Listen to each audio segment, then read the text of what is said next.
Pourquoi ? Parce que les gens ont plus le temps d'écouter le côté spirituel, du pourquoi on danse, parce qu'il faut aller vite, parce qu'il faut que ça change tout le temps.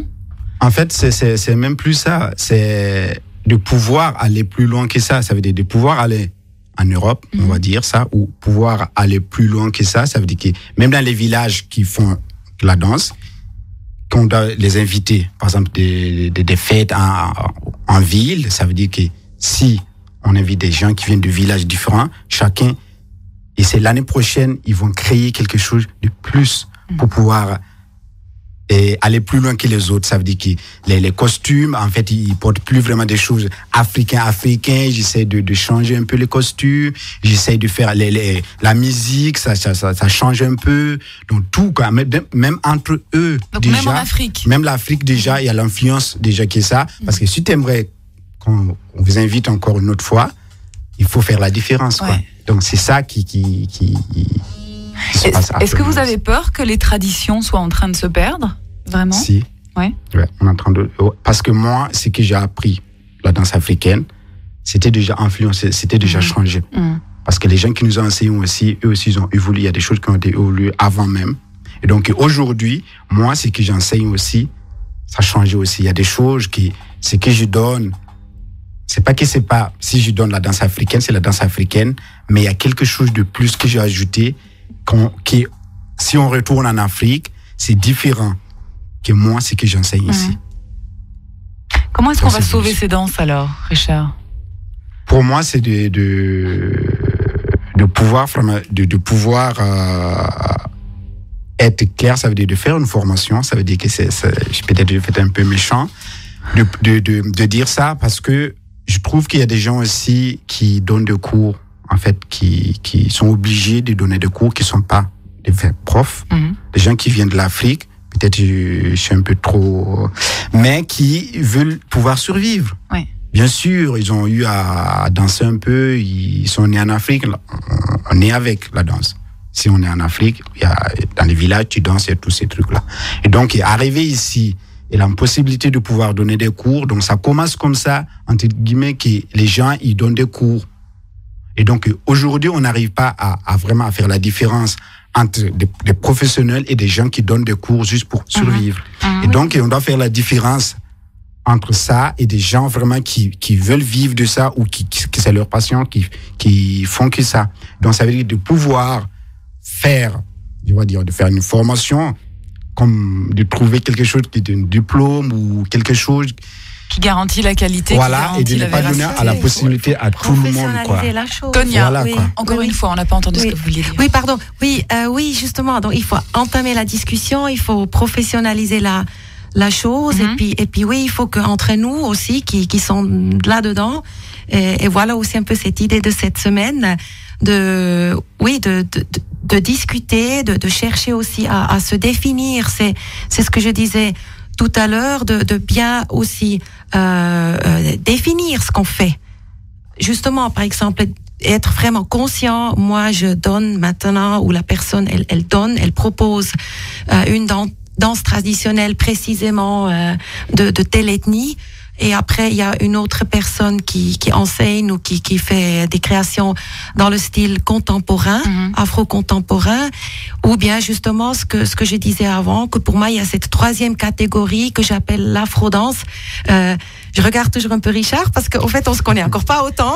On n'a encore pas eu beaucoup de discussions ensemble, et je trouve c'est super chouette, c'est intéressant. Mais pour moi, il y a justement encore cette catégorie qui a un peu cette liberté, comme j'ai dit, qui est aussi très afro, mais où les gens ils sont plus liés de que le pas il soit maintenant vraiment propre par rapport à cette musique. Et je trouve c'est possible. Ce que je trouve important, c'est que ça soit défini, qu'on raconte pas n'importe quoi. On est en train de faire ça, or que ce n'est plus du tout ça du tout. Ouais. Alors c'est ça que je trouve important, qu'il y a, comme par exemple ici, un espace, les discussions qui se font, et qu'on commence à définir, et puis justement qu'il y a un peu contrôle qu'on doit chercher des moyens, qu'il y a un contrôle de qualité qui commence à se faire. En vous écoutant tous les deux, ce qu'il en ressort, c'est que l'image idéale, ce serait simplement, effectivement, de labelliser correctement les choses. C'est-à-dire, quand on fait de l'afro-danse, on sait ce qu'on fait et on sait qu'on n'est pas dans la pure tradition ancestrale africaine. Et il faudrait qu'il y ait des gens aussi qui puissent donner des cours de danse ancestrale, je sais pas, mais en tout cas de vraie danse africaine, mais qu'on sache ce qu'on fait et qu'on sorte un petit peu des clichés aussi. Voilà, absolument, c'est ce que je voulais dire, parce que c'est énorme. Je veux dire, moi j'ai l'étiquette, celle qui fait la danse africaine, et puis ça fait 20 ans que j'essaie d'expliquer, il y a ceci, il y a cela, et puis bon, j'abandonne pas, et je suis très heureuse. Cette semaine est de nouveau un pas qui va plus loin, oui, donc c'est un chemin, je veux dire, ça existe dans des autres métiers aussi, dans des autres milieux, dans des autres arts, donc c'est une évolution qui se fait. Tout est touché. Mais je crois spécialement avec ce rapport avec l'Afrique, je crois vraiment que la chose est quand même plus compliquée, parce qu'il y a toute la complication entre l'Occident et l'Afrique qui est mêlée dedans, ce que Richard il a fait allusion, voilà, pour que les gens puissent vivre, ça devient existentiel. C'est pas parce que c'est joli et parce qu'on a envie de faire son truc. Je veux dire, tous ces artistes, ils veulent survivre, ils doivent nourrir des familles. C'est pas, je crois que c'est ici des fois je dirais que être artiste c'est des fois un luxe. Parce qu'il y a des gens qui ont la chance ou qui décident de vivre peut-être modestement, de se débrouiller pour en arriver à quelque part. Et en Afrique, c'est vraiment un moyen de survivre. Et puis, je me permets de dire aussi à cette occasion qu'on a Richard qui est du Burkina Faso, qui est un pays extrêmement pauvre dans l'Afrique déjà. Mais avec une richesse artistique, pas seulement au niveau de la danse, au niveau des films aussi, ce qui est peut-être un petit peu plus connu.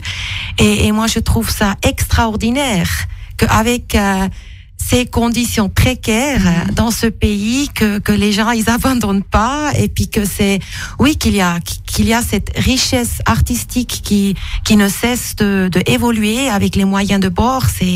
Moi, je trouve ça énorme.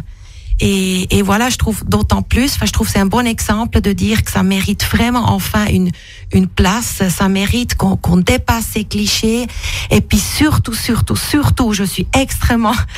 rentre dans la passion. Mais je vois, oui, je suis extrêmement sensible qu'il n'y a pas une nouvelle colonialisation qui se fait artistiquement, parce que justement les programmateurs, ils veulent certaines, qu'est-ce que je peux dire, certains spectacles, parce qu'ils savent que ça passe. Je comprends tout à fait. On est tous dans la même situation. Il faut que ça marche. Chacun, il a ses conditions, ses choses. Mais j'avoue que des fois, je trouve vraiment limite, parce qu'on veut, je dois faire attention à ce que je dis, mais oui, on aime quand même voir l'Africain qui danse. C'est waouh, c'est physique, c'est beau, c'est athlétique. Je sais pas ce que tu dis, Richard, mais c'est toujours des clichés. Et puis moi, je trouve il faut dépasser cela. Il faut vraiment voir ce qu'il y a derrière. Il faut le détacher oui, je vais même plus loin, de la couleur. Quand on donne vraiment une vraie place, justement, après, ça peut être que quelqu'un d'autre, comme par exemple moi, qui a maintenant adopté cet art.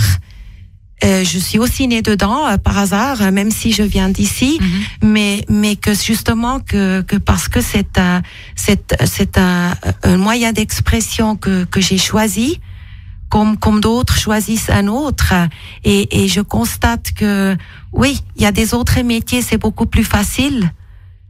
On va pas forcément se poser, je trouve en tout cas aujourd'hui, on n'a plus besoin forcément de venir de New Orleans pour faire du jazz. Ça c'est passé maintenant, mais tout ce qui concerne l'afro, il y a vraiment ce cliché, et après, voilà, que ça doit vraiment rentrer dans un cadre comme on a envie de le voir. Compris, Tonia, qui s'est énervé un bon coup là derrière son micro. Coup de gueule ce matin.